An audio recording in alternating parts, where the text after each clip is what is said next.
સ્વાગત આપનું આ ખાસ રજૂઆતમાં હું તમારી સાથે નીરજ કંસારા જોડાયો છું અને અત્યારે આપણી સાથે બજાર પર ચર્ચા કરવા માટે સ્પાર્ક પ્રાઇવેટ વેલ્થ મેનેજમેન્ટના દેવાંગ મહેતા જોડાઈ ગયા છે. દેવાંગજી, સ્વાગત આપનું CNBC બજારમાં. અને સૌથી પહેલાં તો શરૂઆત એ જ ચર્ચાની સાથે કરીએ કે જુઓ, આપણે બજારની અંદર જે ચૂંટણીના પરિણામો આવ્યા ત્યારે એક મોટા ઉતાર ચઢાવ જોયા અને મોટા ઉતાર ચઢાવના અંતે અત્યારે બજાર ફરી એક વખત તેજીની દિશા પકડીને બેઠું છે.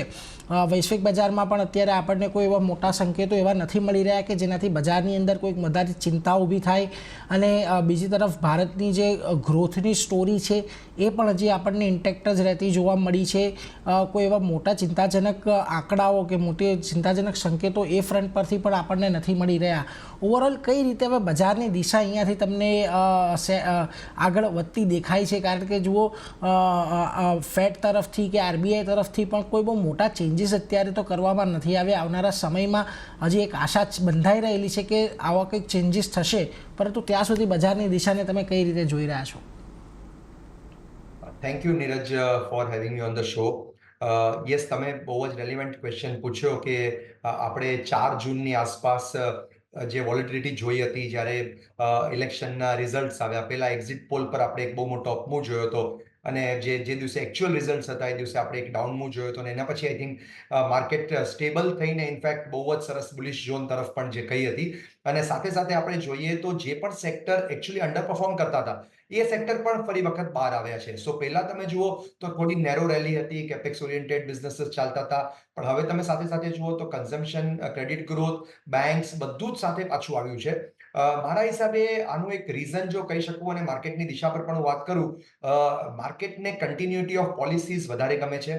અને અત્યારના તમે જુઓ તો સેમ ગવર્મેન્ટ પાવરમાં આવી છે, ઓફકોર્સ કોએલિશન છે.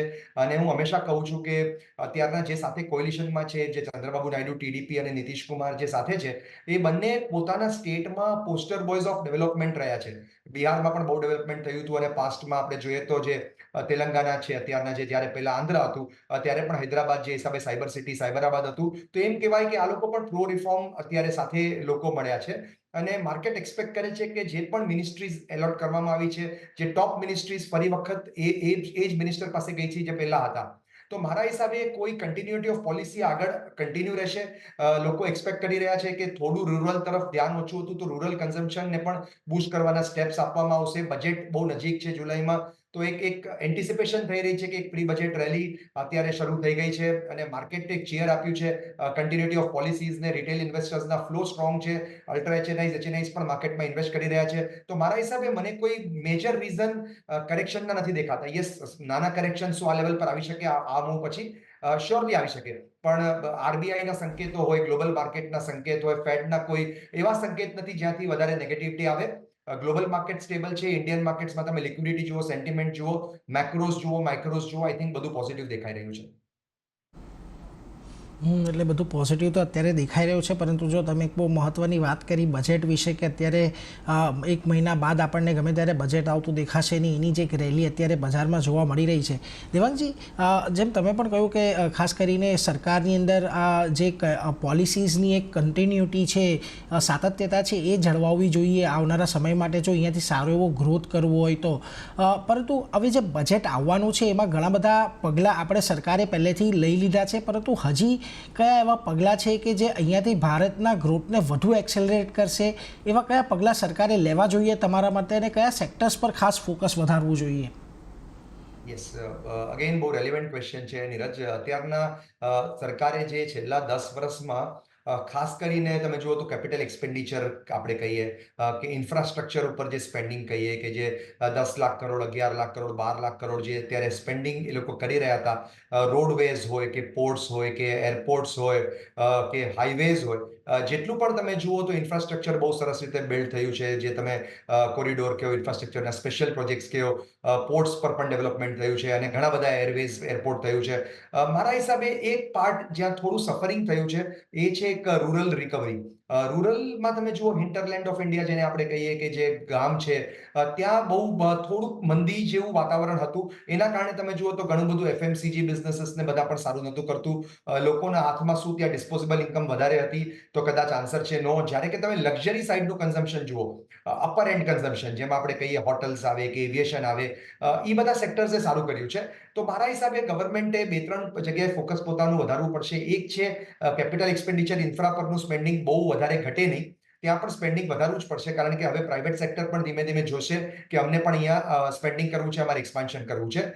બે મેજર સેક્ટર્સ છે જે મેં કહ્યું કે એક રૂરલ રિકવરી માટે જોબ ક્રિએશન, લેબરને કેવી રીતે વધારે સ્કિલ્ડ બનાવવા અને વધારે જોબ ક્રિએશન થતું રહે કારણ કે મેન્યુફેક્ચરિંગ આપણી સ્ટ્રેન્થ ધીમે ધીમે બનતું જાય છે. C India was never a manufacturer, પણ અત્યારે જે હિસાબે આપણામાં એક મેન્યુફેક્ચરિંગનું રેવોલ્યુશન આવ્યું છે તો મારા હિસાબે એમાં સ્કિલ્ડ જોબ્સ અને અનસ્કિલ્ડ જોબ્સ બંને જે ક્રિએટ કરવાના હશે એના માટે કયા પગલાં લેવામાં આવે છે, કન્ઝમ્પશનને બૂસ્ટ કરવા માટે કયા પગલાં લેવામાં આવે છે, કે ફાર્મર્સને, એગ્રેરિયન ઇકોનોમીને પણ કઈ રીતે સપોર્ટ કરવામાં આવે છે, હેલ્થ કેર ઉપર સ્પેન્ડિંગ વધારવામાં આવે છે કે નહીં, અને ઓફકોર્સ દરેક બજેટમાં જેમ લોકો જાય છે ટેક્સ રેટ્સમાં મિડલ ક્લાસને શું થોડો બેનિફિટ આપી શકાય છે કે નહીં, એ બધું વસ્તુ પર લોકોની નજર હશે. પણ મારા હિસાબે યસ, તમે સેક્ટર્સમાં જેમ હું હંમેશા કહું છું, એક તમે કેપેક્સ ઓરિએન્ટેડ સેક્ટર્સ જુઓ, હજી પણ ઇન્ફ્રાસ્ટ્રક્ચર, કેપિટલ ગુડ્સ, સિમેન્ટ, આ બધું સારું કરશે. સાથે સાથે થોડું તમે ધીમે ધીમે ડિસ્ક્રિશનરી કન્ઝમ્પશન ઉપર પણ ધ્યાન આપી શકો છો. અને બેંક્સ જે અત્યારના તમે જુઓ, પીએસયુ બેંક જ ચાલી હતી, પ્રાઇવેટ બેંક ચાલી જ નથી, તો એક કન્ફ્લુએન્સ ઓફ સેક્ટર્સ છે ફાઇનાન્શિયલાઇઝેશન માટે, જ્યાં તમે વેલ્થ મેનેજમેન્ટ કંપનીઝ છે, ડિપોઝિટરીઝ છે, અને હજી પણ ઘણી બેંક્સ અને એનબીએફસીસ છે જેમાં તમે નજર રાખી શકો છો. જી, ઘણું લાંબુ એક આશા છે. જો રોજગાર સર્જન તો આપણા દરેક એક્સપર્ટ કહી રહ્યા છે કે અત્યારે જો ખાસ કરીને રૂરલ રિકવરી એક ખાસો મહત્ત્વનો પોઈન્ટ રહેશે અને એના માટે પણ રોજગારનું સર્જન કરવું એ સરકાર માટે એક સૌથી મોટો અહીંયાથી પ્લસ પોઈન્ટ રહી શકે છે જો આ બજેટની અંદર એના માટે કોઈક મોટી જાહેરાત કરવામાં આવે છે. પરંતુ આપણે જ્યારે પણ બજેટ વિશે ચર્ચા કરતા હોઈએ ત્યારે આપણે આપણી આશાઓ તો મૂકતા હોઈએ છીએ દેવાંગજી, અને ખાસ કરીને ઇન્ફ્રા પર ખર્ચ કરવો એ બધા માટે સરકારને પણ એક બહુ મોટા ફંડિંગની જરૂર હોય છે, અને બીજી તરફ એક મિડલ ક્લાસની હંમેશા આશા રહેતી હોય છે કે ટેક્સ થોડો અમને અહીંયાથી રાહત મળે. પરંતુ આ બધાની વચ્ચે ફિસ્કલ પ્રુડન્સ રાખવા માટે, એક ફિસ્કલ ડિસિપ્લિન રાખવા માટે સરકારે પણ ઘણા બધા પગલાં લેવા પડતા હોય છે. આ વખતે આરબીઆઈ તરફથી એક બહુ મોટી રકમ ડિવિડન્ડ સ્વરૂપે અહીંયા આપવામાં આવી છે, પરંતુ આ ફ્રન્ટ પરથી સરકાર કયા એવા પગલાં લઈ શકે છે અહીંયાથી કે જેથી ખર્ચમાં પણ લોકોને મળતી રાહતમાં પણ કે ઇકોનોમીને આગળ વધારવા માટે પણ સરકારે ખર્ચ કરી શકે, બીજી તરફ એક મિડલ ક્લાસને પણ થોડી રાહત ટેક્સના ફ્રન્ટ પરથી મળી રહે, તો આ બંનેની વચ્ચે બેલેન્સ કરવું ઘણું અઘરું થઈ પડવાનું છે આ વખતે. બરાબર, બિલકુલ સાચી વાત છે. પણ જે હિસાબે તમે જો રેવન્યુ સ્ટ્રીમ જુઓ, બે વસ્તુ હોય છે, એક રેવન્યુ હોય છે, બીજું એક્સપેન્ડિચર હોય છે. રેવન્યુ તમે સ્ટ્રીમ જુઓ તો જેમ તમે પહેલા કહ્યું, એક ભલે તમે રેવન્યુ કહો કે ન કહો, પણ જે હિસાબે ડિવિડન્ડ ગવર્મેન્ટને મળ્યું છે આરબીઆઈ તરફથી. સેકન્ડ તમે જુઓ તો બધા જ પીએસયુ પણ પ્રોફિટેબલ થયા છે. ઘણા બધા પીએસયુઝ જે ગવર્મેન્ટના છે અત્યારના તો હવે બહુ એગ્રેસિવલી ડાઇવેસ્ટમેન્ટની વાત નથી થતી. ઇનફેક્ટ પ્રોફિટેબલ પીએસયુઝમાંથી પણ ગવર્મેન્ટને સારા ડિવિડન્ડ મળી રહ્યા છે. થર્ડલી બહુ ઇમ્પોર્ટન્ટ છે કે ટેક્સ બોયન્સી પણ બહુ સ્ટ્રોંગ છે. GST numbers consistently 1.8 lakh crore, 1.9 lakh crore, 2 lakh કરોડની આસપાસ, જ્યારે જીએસટીના આવા સરસ કલેક્શન ફિગર્સ હોય, તમે ડાયરેક્ટ ટેક્સ જુઓ, એડવાન્સ ટેક્સ નંબર્સ જોઈ લો, કોર્પોરેટના હોય કે પછી આપણે તમે ઇન્ડિવિજ્યુઅલ લેવલ પર પણ તમે એડવાન્સ ટેક્સ જુઓ, તો આઈ થિંક ટેક્સ બોયન્સી બહુ સારી છે. બીજું, ગવર્મેન્ટ કઈ પણ રીતે સ્ટેપ લઈ રહી છે કે તમારે ગોલ્ડ ઇમ્પોર્ટ અને ક્રૂડ ઇમ્પોર્ટ નેચરલી ઇન્ડિયાએ કરવું પડે છે, પણ એમાં બી તમે જુઓ તો ટ્રેન્ડ સી તરફ છે કે ઇન્ડિયા એક્સપોર્ટ પણ વધારવાની કોશિશ કરી રહી છે. તો મને એવું નથી લાગતું કે રેવન્યુની કોઈ બહુ મોટી તકલીફ છે. યસ, એક્સપેન્ડિચર જો કોઈ પોઝિટિવ દિશામાં કર્યું છે, પ્રોડક્ટિવ એક્સપેન્ડિચર આપણે કહીએ, તો એ હંમેશા ઓર રેવન્યુ લઈ આવે છે. સો આપણે જ્યારે લોકોના હાથમાં વધારે પૈસા આપીએ કે થોડું ઘણું કન્ઝમ્પશન બૂસ્ટ કરવા માટે કે જે પણ લોકો પર ટેક્સ કટ બી થાય છે, તો એ ફરી વખત ઘણી વખત ઇકોનોમીમાં સ્પેન્ડિંગ આવે છે અને ઇકોનોમિક ગ્રોથ થાય છે, જેના કારણે તમારા ટેક્સ રેવન્યુઝ પણ વધે છે. તો યસ, બહુ ફાઇન બેલેન્સ છે, પણ મને લાગે છે કે બેસ્ટ સિચ્યુએશન છે અત્યારે ગવર્મેન્ટની ફિસ્કલ ડેફિસિટને પણ એ ઓનર કરશે જ. આ ગવર્મેન્ટે હંમેશા લાસ્ટ 10 વર્ષમાં બતાવ્યું છે, એક્સેપ્ટ ફોર કોવિડ યર જ્યારે બધાએ થોડી લિબર્ટી લીધી હતી, પણ ફિસ્કલ પ્રુડન્સ આ ગવર્મેન્ટ મેન્ટેન કરવામાં અત્યાર સુધી બહુ સક્સેસફુલ રહી છે. જી, અને આ જ પ્રોસેસમાં એક મહત્ત્વનો ભાગ વિનિવેશનો છે. તમે કહ્યું કે અત્યારે વિનિવેશ પર વધારે ફોકસ નથી, પરંતુ આપણે છેલ્લા ઘણા વખતથી જોઈએ તો સરકારે અહીંયા ઘણા બધા વિનિવેશ થોડા મોટા પાયે કર્યા પણ છે. દાખલા તરીકે એર ઇન્ડિયાનું એક ડાયવેસ્ટમેન્ટ કરવામાં અત્યાર સુધી સરકાર સફળ રહી છે, પરંતુ ઘણી બધી પીએસયુસ કંપની એવી છે કે આજથી 2 વર્ષ પહેલાં કે 3 વર્ષ પહેલાં જે વેલ્યુએશન પર હતી એનાથી અત્યારે માર્કેટ વેલ્યુએશન એમના ખાસા વધી ગયા છે.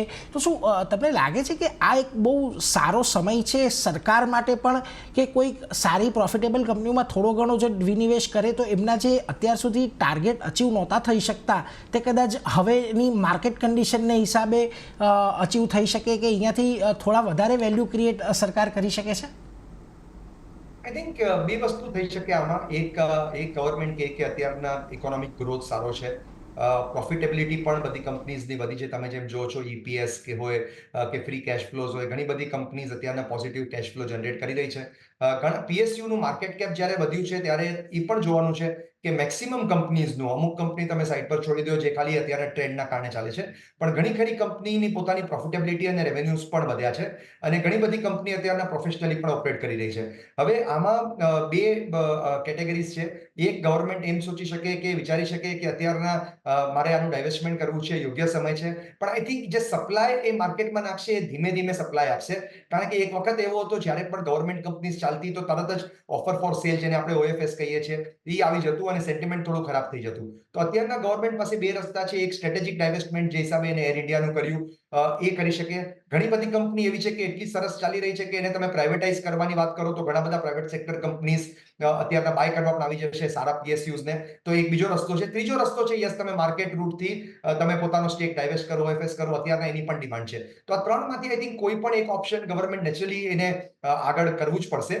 કારણ કે આટલા સારા જ્યારે પ્રોફિટ્સ થતા હોય ત્યારે એને એ બિઝનેસમાંથી થોડું ઘણું પોતાનો સ્ટેક વેચી અને એને પ્રોડક્ટિવ એસેટ્સ તરફ એને ડાયવર્ટ કરવું પડશે. તો આમાંથી ત્રણમાંથી એક થઈ શકે. આઈ ડોન્ટ નો ગવર્મેન્ટ કઈ દિશામાં જશે, પણ મને એમ લાગે છે કે આ પ્રોફિટેબિલિટી નેક્સ્ટ 3-5 વર્ષ જો સસ્ટેન થાય તો એક મેજર્ડ અપ્રોચ લેવામાં આવશે રાધર દેન રેડિકલ અપ્રોચ.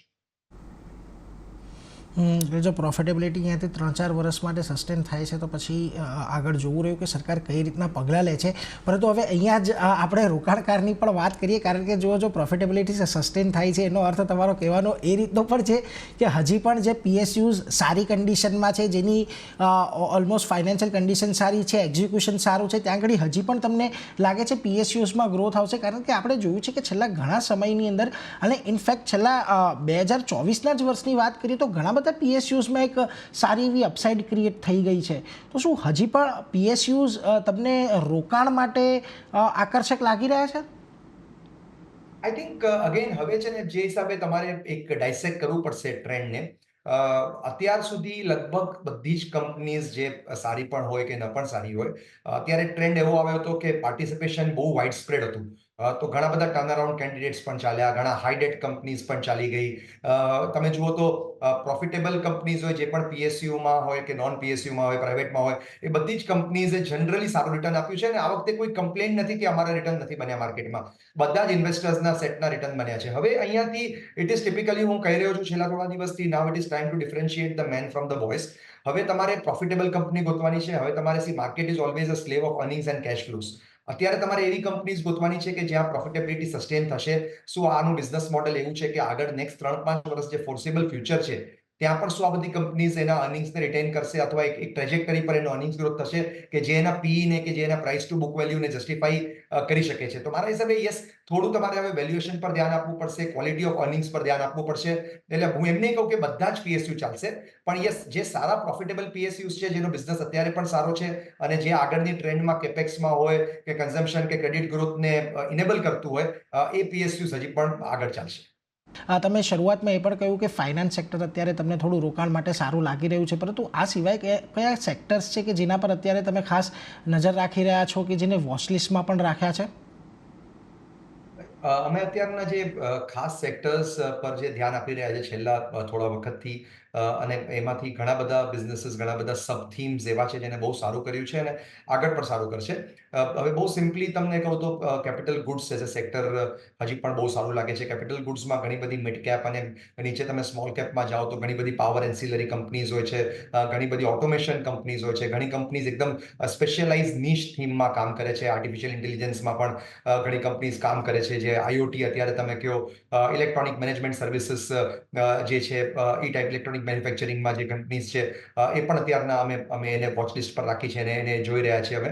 આની સાથે સાથે home improvement as a sector તમે જુઓ તો વાયર્સ અને કેબલ્સ છે જેની અંદર જેમાં તમે સિમેન્ટ પણ જોઈ શકો, કારણ કે રિયલ એસ્ટેટ સાયકલ પણ અત્યારે સારું કરી રહી છે. રેસિડેન્શિયલ હોય કે કમર્શિયલ હોય, લોકો જે સ્ટક હતા ત્યાંથી પણ લોકો નીકળી રહ્યા છે અને તમે હોમ સેલ્સના ડેટા બી જુઓ. ન્યૂ હોમ સેલ્સ જે અત્યારના સારા બિલ્ડર્સ જે એનાઉન્સ કરે છે, આઈ થિંક રેકોર્ડ સેલ્સ થઈ રહ્યા છે, રેકોર્ડ સ્ટેમ્પ ડ્યુટી ભરાઈ રહી છે. તો એ સેક્ટરના જે એન્સિલરી પ્લેસ છે, હાઉસિંગ ફાઇનાન્સ કંપનીઝ છે અમુક, એ પણ રડારમાં છે. તો આઈ થિંક એક ફાઇનાન્શિયલાઇઝેશનની મેં ઓલરેડી જે વાત કરી કે વેલ્થ મેનેજમેન્ટ કંપનીઝ હોય કે એએમસી હોય, એ ટાઈપની કંપનીઝ, અને સાથે સાથે મેં જે કેપિટલ ગુડ્સ ઇન્ફ્રાસ્ટ્રક્ચર ની પણ વાત કરી. અને એક ઓર સેક્ટર જે આપણે નોર્મલી મિસ આઉટ કરીએ છીએ, એક એમએનસી ફાર્મા કંપનીઝ પણ અત્યારના અમારા રડારમાં છે અને અમુક નિશ ઇનોવેટર્સ છે જે ઓલરેડી પોર્ટફોલિયોમાં સારું કરી રહી છે. તો આઈ થિંક આ 3-4 સેક્ટર્સ ઉપર તમે ધ્યાન આપી શકો છો. કન્ઝમ્પશનની મેં પહેલા થોડી વાત કરી, ડિસ્ક્રિશનરી કન્ઝમ્પશન પર પણ અમે બુલિશ છીએ, જેમાં હોટલ એઝ અ સેક્ટર તમે જોઈ શકો છો, ઓટોમોબાઈલ્સ અને ઓટો એન્સિલરીઝ એઝ અ સેક્ટર જોઈ શકો છો. આઈ થિંક આ 3-4 થીમ્સ અમે બહુ ક્લોઝલી અમારા ક્લાયન્ટ પોર્ટફોલિયોઝમાં એક્યુમ્યુલેટ કરી રહ્યા છીએ. એટલે જો EMS, manufacturing, wire, cable, cement જેવી હાઉસિંગ ફાઇનાન્સ જેવી કંપનીઓ, wealth management, MNC, pharma, hotel, automobile, ઘણું લાંબુ લિસ્ટ છે કે જ્યાં આગળ અત્યારે પસંદગી ઉતરતી દેખાઈ રહી છે. પરંતુ એક તમે કન્ઝમ્પશનની વાત કરી, પરંતુ અહીંયા એક થોડા વખતમાં જે આપણે એક સુધારો જોયો છે કે રૂરલ રિકવરી થોડી આપણને આવતી દેખાય છે. અને FY24માં જે છેલ્લા ક્વાર્ટરના એફએમસીજી કંપનીઓના પરિણામ આવ્યા ત્યાં પણ આપણને થોડા સંકેતો એ મળ્યા કે રેવન્યુ ગ્રોથ ત્યાં થોડો આવી રહ્યો છે, માર્જિન સુધરી રહ્યા છે. અને કંપનીઓની જે કોમેન્ટ્રી આવી તે પણ આવતી જોવા મળી કે અહીંયાથી રૂરલ ડિમાન્ડની અંદર પિકઅપ થતી જોવા મળી રહી છે. તો લાગે છે કે આ એફએમસીજી પર છે, જે પ્યોર એફએમસીજી પ્લેયર્સ છે ત્યાં હવે થોડીક વેલ્યુ ક્રિએટ થઈ રહી હોય, કે હજી પણ તમને આની અંદર થોડીક ચિંતાઓ દેખાઈ રહી છે? હજી પણ છે ને, એક પ્રોબ્લેમ આમાં એ છે કે તમારે મોન્સૂન કઈ રીતે આગળ પેન આઉટ થાય છે એ પણ થોડું એક મોનિટરેબલ છે. એનું કારણ એ છે કે યસ, આ બધી કંપનીઝ જે સો કોલ્ડ બહુ હાઈ વેલ્યુએશન પર ટ્રેડ કરે છે, એફએમસીજીની અમુક કંપનીઝ, એને છેલ્લા 2-3 વર્ષમાં એક હાઇબરનેશનનો પ્રોસેસ જોયો છે જ્યાં એના સ્ટોક પ્રાઇસીસે કાંઈ નથી કર્યું. જો નંબર્સ ખરાબ નથી, પણ જ્યારે તમારું વોલ્યુમ ગ્રોથ 1%, 2%, 4% થતું હોય ત્યારે તમને માર્કેટ થોડું હાઈ વેલ્યુએશન ના આપે. અને સડનલી ઇન્ડિયામાં કેપેક્સ ઓરિએન્ટેડ કંપનીઝ અને ઇન્ફ્રાસ્ટ્રક્ચર પર ડેવલપમેન્ટનું વધારે એક પ્રભુત્વ આવી ગયું. તો મારા હિસાબે યસ, અહીંયા તમે તમારા વોચ લિસ્ટ પર રાખી શકો છો. પણ એક સ્લાઇટેસ્ટ રિકવરી તમને એમ લાગે કે ના, હવે એફએમસીજીમાં સાચે ગાઈડન્સ અને કમેન્ટ્રી બંને સુધરી રહી છે વધારે સ્ટ્રોંગલી, ત્યારે તમે આને બાય કરી શકો છો. કારણ કે આમાં ઘણી બધી કંપનીઝ એવી છે જે લાર્જ કેપ છે, મિડ કેપ છે, એમાં અર્નિંગ્સનું પોટેન્શિયલ છે. પણ જ્યારે તમારા અર્નિંગ્સ 15-20-25% પર ગ્રો થતા હોય ત્યારે તમને એક સારા વેલ્યુએશન મળી શકે. એટલે આ સેક્ટર હું હજી કહીશ કે સ્લાઇટલી મને એક આયોટા ઓફ ડાઉટ લાગે છે. એટલે મેં ડિસ્ક્રિશનરી કન્ઝમ્પશન પર વધારે સ્ટ્રોંગ વ્યૂ આપ્યો છે રાધર દેન પ્યોર પ્લે એફએમસીજી કંપનીઝ. એટલે જો હજી થોડીક અહીંયા રિકવરીના વધુ સારા સંકેતો મળે, કમેન્ટ્રી થોડીક સારી સુધરે, કંપનીનું ગાઈડન્સ થોડુંક આપણને વધુ પોઝિટિવ આવતું દેખાય, ત્યારે આ એફએમસીજી સેક્ટર પર ખાસ નજર રાખતા રહીશું. પરંતુ એ સાથે જ દેવાંગજી, આભાર, આપ અમારી સાથે જોડાયા, માર્કેટ પર ઇન ડિટેલ આ તમામ મુદ્દે ચર્ચા કરી એના માટે આભાર સર. Thank you. તો એ સાથે જ આ ખાસ રજૂઆતમાં બસ આટલું જ, પરંતુ અન્ય અપડેટ માટે આપ જોતા રહો CNBC બજાર. નમસ્કાર.